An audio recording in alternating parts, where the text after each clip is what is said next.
Dopo lo stop per la pandemia, da venerdì 16 ottobre ricomincia la riscossione dei debiti fiscali. Nel decreto di agosto approvato lunedì in via definitiva alla Camera non è stata inserita la tanto attesa proroga della moratoria, per cui ora lo Stato torna a reclamare i debiti delle imprese e dei cittadini italiani.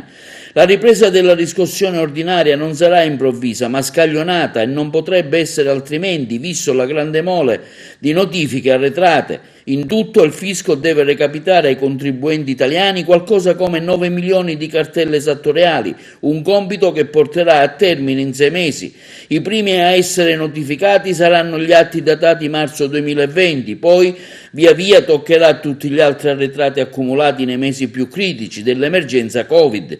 La maggior parte di questi ruoli è di importo ridotto, il 73% non supera i 1.000 euro, mentre il 15% si colloca nella fascia tra i 1.000 e i 5.000 euro.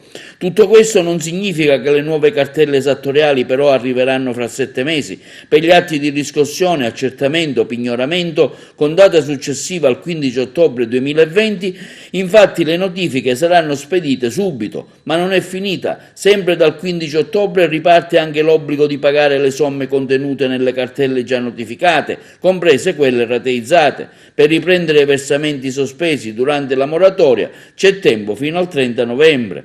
Solo i contribuenti che avevano aderito a una sanatoria delle cartelle esattoriali avranno qualche giorno in più. Le rate congelate quest'anno relative alla rottamazione o saldo e stralcio andranno versate entro il 10 dicembre. Non ci sarà alcuna tolleranza per i ritardatari. Chi buca la scadenza viene cancellato dal piano di definizione agevolata e nei suoi confronti ricominceranno le attività di riscossione ordinaria.